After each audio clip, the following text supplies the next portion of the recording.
Mga titos, mga titas, maglakbay muna tayo sa nakaraan. Ito nga pala ang 1991 Mitsubishi Pajero from Matchbox Moving Parts.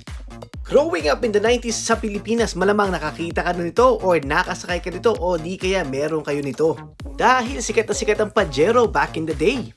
Moving parts siya kaya naman nabubuksan ang kanyang pinto at tignan nyo ang manubela, nasa right side kaya naman JDM talaga. Sa harap makikita ang Mitsubishi logo at ang kanyang headlight, napaka-detailed. Sa top view naman makikita meron siyang sunroof, wow, sana all. Sa likuran mas makikita na napakaganda ng kanyang detalye. At ang ilalim napansin ko may mga details na din. So ayan ang 91 Mitsubishi Pajero. Sana may mga nabalik na magagandang ala-ala sa inyo. Lalong-lalo na sa mga friends natin na nagsisilabasan ng mga sakit katulad ko. Hanggang dyan na lang muna sa next video. Like always, paalam!